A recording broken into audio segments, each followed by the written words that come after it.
Hi friends, welcome back to Snehitha kitchen. ఈరోజు recipe వచ్చి రసగుల్లా. మనకి స్వీట్ తినాలనిపించినప్పుడు కానీ లేదా ఇంటికి బంధువులు వచ్చినప్పుడు కానీ చాలా తక్కువ టైంలో ఈ రసగుల్లాను ప్రిపేర్ చేసుకోవచ్చండి. రసగుల్లా స్వీట్ షాప్లో టేస్ట్ రావాలంటే ఎలా ప్రిపేర్ చేసుకోవాలో చూద్దాం రండి. ముందుగా ఒక లోతుపాటి గిన్నెను తీసుకోండి. ఇంట్లో 1/2 లీటర్ చిక్కటి పాలను వేసుకోండి. ఇందులో ఎక్స్ట్రా వాటర్ ఏమి యాడ్ చేయకూడదండి. ఎంత పాలు చిక్కగా ఉంటే రసగుల్లా టేస్ట్ అంత బాగుంటుంది.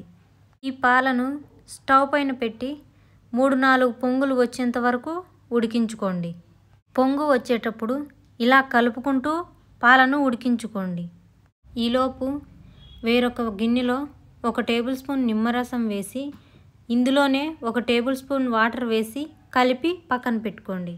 పాలు ఇలా బాగా ఉడుకుతున్నప్పుడు మంటని మీడియం ఫ్లేమ్లో పెట్టుకొని మనం ప్రిపేర్ చేసుకున్న నిమ్మరసాన్ని వేసి కలుపుకోండి. మీరిక్కడ పాలు విరిగిపోవడానికి నిమ్మరసం కాకుండా వెనిగర్నైనా యూజ్ చేయొచ్చండి. చూడండి, వీడియోలో చూపించినట్లుగా వాటరు పన్నీరు సపరేట్ అయ్యేటప్పుడు స్టవ్ ఆఫ్ చేసేసుకోండి. ఇప్పుడు జాలిగింటెపై కాటన్ క్లాత్ వేసి పన్నీర్లోని ఎక్స్ట్రా వాటర్ మొత్తం వంపేసుకోండి. ఇప్పుడు ఈ పన్నీర్ పైన 1 గ్లాస్ వాటర్ వేసుకోండి. ఎందుకంటే మనం పాలల్లో నిమ్మరసం పిండాం కదండి, ఆ పులుపు పోవడానికి.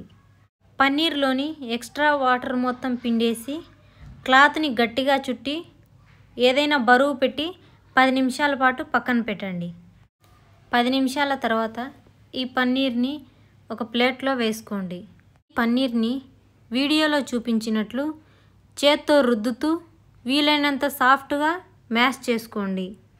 ఇలాగే 15 నిమిషాల పాటు ఈ పన్నీర్ని చేత్తో రుద్దుతూ మ్యాష్ చేసుకోండి. పిండి ఇలా సాఫ్ట్గా అయ్యాక ఉండలా చేసుకోండి. ఇప్పుడు పిండిని కొంచెం కొంచెం తీసుకొని రౌండ్గా కానీ స్క్వేర్ టైప్లో కానీ మీకు నచ్చిన షేప్లో చేసుకోండి. ఇలాగే మొత్తం చేసుకొని ఒక ప్లేట్లో పెట్టుకోండి. ఇప్పుడు షుగర్ సిరప్ కోసం ఒక లోతుపాటి గిన్నెను తీసుకొని స్టవ్ పైన పెట్టుకోండి. ఇంట్లో 1 కప్పు షుగర్ వేసి అదే కప్పుతో 3 కప్పుల వాటర్ వేసుకోండి.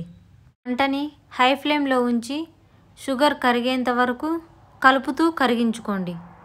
చూడండి, షుగర్ మొత్తం కరిగి ఇలా బబుల్స్ వస్తున్నప్పుడు మంటని మీడియం ఫ్లేమ్లో అడ్జస్ట్ చేసుకొని మనం ప్రిపేర్ చేసుకున్న పన్నీర్ బాల్స్ని ఇందులో వేసి 5 నిమిషాల పాటు మూత పెట్టి ఉడికించుకోండి.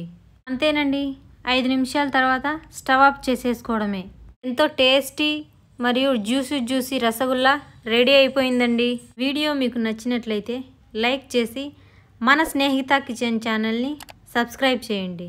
మీ ఫ్రెండ్స్కి ఫ్యామిలీ మెంబర్స్కి షేర్ చేయండి. Thanks for watching.